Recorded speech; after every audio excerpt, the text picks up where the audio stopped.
നമ്മുടെ ഈ ഐക്യനിര വരും കാലങ്ങളിലെ ഒന്നിച്ചുള്ള യാത്രയ്ക്ക് കൂടി കരുത്ത് പകരുന്നതായിരിക്കണം എന്ന് ഞാൻ അടിവരയിടാൻ ആഗ്രഹിക്കുകയാണ്. അതാണ് നമുക്കുണ്ടാകേണ്ടത്. നമുക്ക് പരസ്പര സംഘടനകൾ തമ്മിൽ തന്നെ കാണാൻ മേല. എനിക്ക് അംബുജാക്ഷ സാറിനെ കാണാൻ മേല, അംബുജാ സാറിനെ എന്നെ കാണാൻ മേല, പ്രസാദിന് സണ്ണി സാറിനെ കാണാൻ മേല, ഷൺമുഖന് മറ്റു ചില ആളുകളെ കാണാൻ മേല. നമ്മുടെ ഇടയിൽ ചെറിയ ചെറിയ പ്രശ്നങ്ങളുണ്ട്. അതിന് വിട പറയേണ്ട സമയം അതിക്രമിച്ചിരിക്കുക. അതിന് നമ്മൾ സമാപനം കുറിക്കേണ്ട കാലഘട്ടം അതിക്രമിച്ചിരിക്കുന്നത് കൊണ്ട് കേരളത്തിലെ ആദിവാസി ദളിത് സമൂഹം ഉണർന്നെഴുന്നേറ്റാൽ ഉണ്ടാകാവുന്ന കാലാവസ്ഥ വ്യതിയാനം വളരെ ഗൗരവതരമാണ്. അതുകൊണ്ട് തന്നെ നമ്മളൊരു ഐക്യനില തന്നെ കാലഘട്ടത്തിന് അനിവാര്യമാണെന്ന് വിളിച്ചറിയിക്കുന്ന ഒരു ആക്ഷൻ കൗൺസിലിനാണ് നമ്മൾ രൂപം കൊടുത്തിട്ടുള്ളത്. വ്യത്യസ്തമായ സംഘടനാ സംവിധാനങ്ങൾ നമുക്കുണ്ട്. ഇതിന് ചുറ്റും കെട്ടിയിരിക്കുന്നതൊക്കെ വ്യത്യസ്ത നിറങ്ങളിലുള്ള കൊടിയാണ്. ആ കൊടികളെല്ലാം നമുക്കൊന്നിച്ച് ചേർത്ത് പിടിക്കേണ്ട ഒരു കാലഘട്ടത്തിലേക്ക് നമ്മൾ അടുക്കുകയാണ്. അതുകൊണ്ട് തന്നെ നിധിൻ രാജിൻ്റെ ഈ ദുരൂഹ മരണത്തിൻ്റെ വസ്തുതകളെ പുറത്തു കൊണ്ടുവരികയും പ്രതികളെ അറസ്റ്റ് ചെയ്ത് നിയമത്തിന് മുമ്പിൽ കൊണ്ടുവരികയും ചെയ്യണം. ഇപ്പോൾ കേരളത്തിൽ നമ്മുടെയൊക്കെ പ്രായത്തിൽ ആദ്യം കേൾക്കുകയാണ് ലോണാപ്പ് കേസിൽ പ്രതിയാകുന്നത്.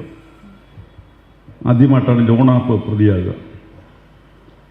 ഇതിൻ്റെ കേസിൽ 5ഓളം അധ്യാപകരുണ്ട്.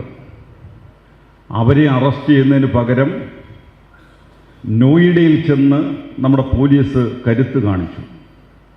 ഇവരുമായിട്ട് ആലോചിച്ചിട്ടാണ് ആ കരുത്ത് കാണിച്ചത് എന്നെനിക്ക് സംശയമുണ്ട്. വളരെ മിടുക്കാണെന്നാണ് കണ്ണൂർ എസ് പിയുടെ ഒരു തോന്നൽ.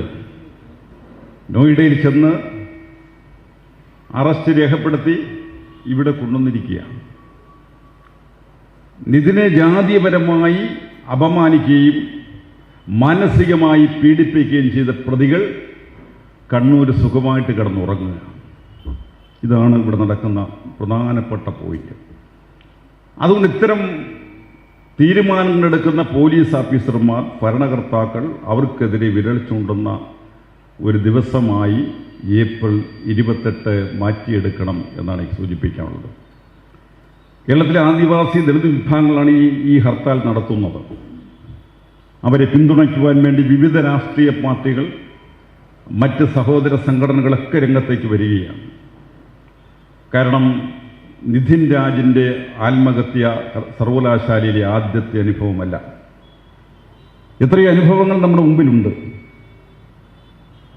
അംബുജാസ്ഥാനിലൊക്കെ സ്പീച്ചിൽ ഞാൻ പലപ്പോഴും വേൾഡ് തലത്തിലുള്ള കോളേജിൻ്റെ സർവകലാശാലയിൽ ഈ വിഭാഗം അനുഭവിക്കുന്ന നിരന്തരമായ പീഡനങ്ങളുടെ ചിത്രങ്ങൾ വരച്ച് കാണിക്കുന്നുണ്ട്.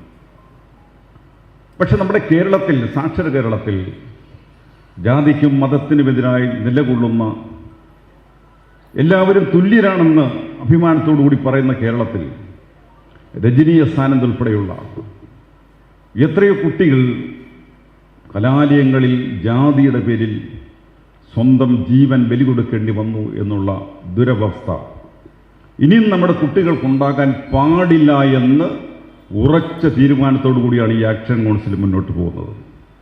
ഇനിയും ഈ കേരളത്തിൻ്റെ മണ്ണിൽ നമ്മുടെ കുട്ടികൾക്ക് നേരെ ഇത്തരത്തിലുള്ള അതിക്രമങ്ങൾ ഉണ്ടായാൽ ശക്തമായി ഇടപെടുവാൻ ആദിവാസി ദളിത് വിഭാഗങ്ങൾ ഇവിടെ ഉണ്ട്, അവരുടെ നേതൃത്വമുണ്ട് എന്നൊരു തോന്നൽ പൊതുസമൂഹത്തിന് ഉണ്ടാക്കി കൊടുക്കാനുള്ള ബാധ്യത കൂടി നമുക്കുണ്ട്. അതുകൊണ്ട് തന്നെ കേരളത്തിൽ ഈ ഹർത്താൽ നടത്തുവാൻ നമ്മൾ നിർബന്ധിതമായതാണ്.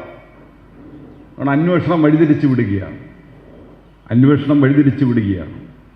ഇതിനിടയിൽ ഇന്ന് നിധിൻ്റെ പിതാവ് കണ്ണൂരേക്ക് പോയിരിക്കുകയാണ്. ഇവിടെ വരുന്നതിനോട് പറഞ്ഞതാണ്. പക്ഷെ കണ്ണൂര് നമ്മുടെ ആക്ഷൻ കൗൺസിലിൽ നിന്നാരോ പോയെന്നും കൂടെ പറയുന്നുണ്ട്. എന്തായാലും നമ്മളെടുക്കുന്ന തീരുമാനങ്ങൾ ഏകകണ്ഠമായിരിക്കണം. ഇവിടെ ഒരു സമിതിയുണ്ട്. കേരളത്തിലെ 52 സംഘടനകളുടെയും പ്രസിഡന്റുമാരും സെക്രട്ടറിമാരും അടങ്ങുന്ന ഒരു കമ്മിറ്റിയാണ് ഈ ആക്ഷൻ കൗൺസിൽ രൂപം കൊടുത്തത്. അതുകൊണ്ട് നമ്മൾ മുന്നോട്ടുള്ള എല്ലാ കാര്യങ്ങളിലും ഈ ആക്ഷൻ കൗൺസിലിൻ്റെ തീരുമാനത്തിന് വിധേയമായി വേണം നമ്മൾ തീരുമാനങ്ങൾ എടുക്കാൻ. അങ്ങനെ ഒരു ഐക്യനിര നമുക്ക് രൂപപ്പെടേണ്ടതായിട്ടുണ്ട്.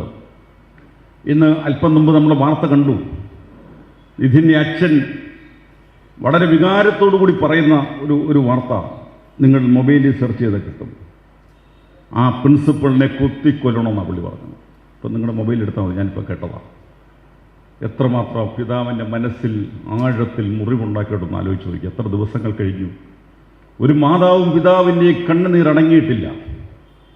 ഈ കേരളത്തിൽ നമ്മൾ എന്തിനിങ്ങനെ ജീവിക്കാൻ, ഇതിനൊക്കെ പ്രതികാരം ചെയ്യാതിരിക്കാൻ, ഇതിനൊക്കെ തക്കതായ പ്രതികാരങ്ങൾ ചെയ്യാതെ മുന്നോട്ട് പോകാൻ കഴിയത്തില്ല. അതുകൊണ്ടൊരു സംഘടിത ശക്തിക്ക് മുമ്പിൽ കേരളത്തിലെ ഭരണകൂടവും പോലീസും മുട്ടുമടക്കേണ്ടതായിട്ടുണ്ട്.